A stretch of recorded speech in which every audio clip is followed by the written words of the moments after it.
बाबा साहब आम्बेडकर ने जो संवैधानिक अधिकार दिए वो सिर्फ कागजों के लिए नहीं दिया है कि मुझे ये अधिकार है, मुझे वो अधिकार है। अधिकार को जानना होगा, पहचानना होगा, अनुच्छेद को पढ़ना होगा और उसकी लड़ाई लड़नी होगी।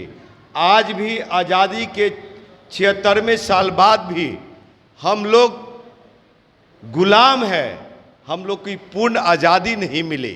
कहीं पे बात की जा रही है हिंदू राष्ट्र की, कहीं बात की जा रही है दलिस्तान की, कहीं बात की जा रही है साहब कि इनको एक खास वर्ग, खास मजहब को पाकिस्तान भेज दो। ये कैसा देश बनाया जा रहा है? बाबा साहब संविधान में कभी भी ऐसा कल्पना नहीं किया। उन्होंने संविधान लिखने में अपने 3 बेटाओं को परिवार की आहुति दिया, फिर भी और उन्होंने ऐसा नहीं, उनके नज़र में कभी भी डिस्क्रिमिनेशन नहीं हुई। उन्होंने सभी को बराबर का अधिकार देने का काम किया। आज हर एक जाति, हर एक धर्म की बेटियां जब शादी के बाद वो गर्भवती बनती है तो मैटरनिटी लीव का प्रावधान और किसी ने दिया तो उसका डॉक्टर B.R. आम्बेडकर नाम है। तो वैसे आम्बेडकर साहब को ये कहना कि एक सिर्फ जाति को, धर्म को, और जब बाबा साहब की बात छिड़ी है तो आरक्षण की भी बात छिड़नी चाहिए। बाबा साहब आम्बेडकर ने जब संवैधानिक अधिकार दिए, ऐसे तो हम लोग को आरक्षण ये आज़ादी से पहले ही मिल गया था, 1935 में ही, अंग्रेजी हुकूमत में ही। तो उस समय जानते हैं साहब देश की कुल जनसंख्या कितनी थी?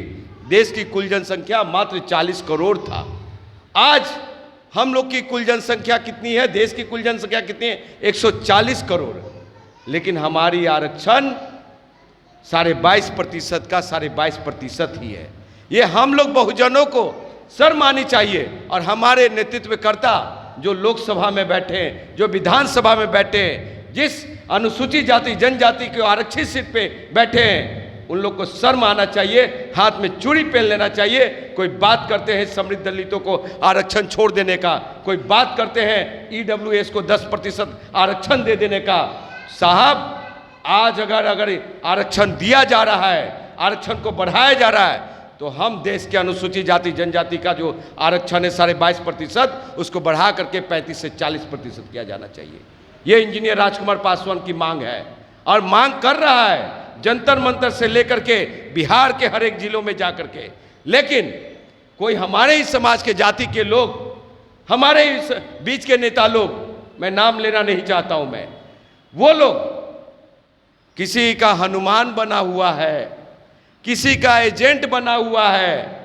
बनो साहब, मना नहीं कर रहे हैं, लेकिन आपको बता देना चाहता हूं कि जो संघ भाजपा को जाकर के चरण स्पर्श करे वो हमारा बेटा नहीं हो सकता, हमारे समाज का नेता नहीं हो सकता, बाबा साहब आम्बेडकर का अनुयायी नहीं हो सकते, आम्बेडकरवादी नहीं हो सकता।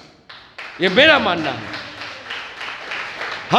हम लोग युवा नौजवानों को ये सोचना होगा कि हमारा नेता कैसा हो, हमारे समाज का बेटा कैसा हो। साहब आज हमारे समाज के लोग समाज के हितैषी नहीं है। वो जानते हैं कौन सा राजनीतिक खेल खेल रहे हैं? व्यापार है, व्यापारी आपको बेच रहे हैं, आपकी ताकत को बेच रहे हैं, कभी उस घर में कभी उस घर में। क्या यही रह गया है? हमारे देश के सम्मानीय प्रधानमंत्री नरेंद्र दामोदर मोदी साहब, जिनको मैंने चुना, आप सभी ने चुना, बड़ा आदर सम्मान है करता हूं मैं। 2014 में क्या कहा उन्होंने? हम राजनीति करने नहीं आए, लेकिन सच को सच कहने की मैं ताकत रखता हूं मैं। भाइयों बहनों, प्रति वर्ष 2 करोड़ रोजगार दूंगा। क्या हुआ? जुमला हुआ। काला धन मैं लाऊंगा स्विस बैंक से, सब गरीबों के खाते में 15-15 लाख रुपया दूंगा मैं।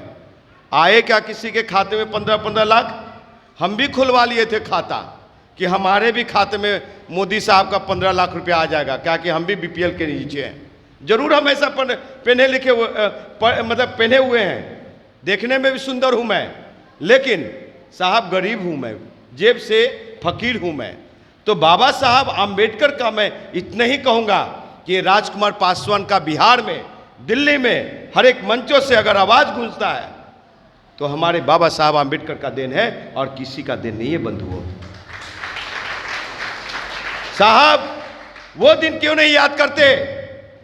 चलो आजादी से पहले 5000 वर्ष पूर्व जब हमारे लोग कमर में झाड़ू गले में हांडी बांध करके निकलते थे, हमारी पैर को भी नापाक समझा जाता था। जब प्यास लगता था तो हम लोग को कहा जाता था तुम प्यासे रह सकते हो लेकिन हाथ नहीं लगा सकते उस पानी को। तो वो भी दिन था। तो उस चीज को बदलने वाला कौन था?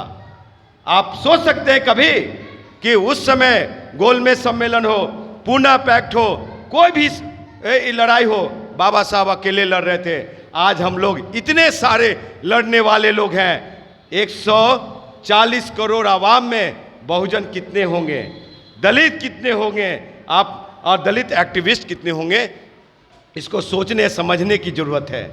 मैं आप लोग से इतना जरूर पूछना चाहूँगा कि बाबा साहब आम्बेडकर ने जो संविधान दिया, क्या संविधान ये सत्ता में बैठे हुए पार्टियों ने लिखा? क्या नहीं लिखा है। बाबा साहब के ताकत पे हम लोग को अधिकार मिला। साहब जानते हैं यही बाबा साहब आम्बेडकर को लोकसभा में मतलब कि कॉन्स्टिट्यूट असेंबली में जाने से रोका जा रहा था। तो एक हमारे बहुत ही अच्छे राजनीतिज्ञ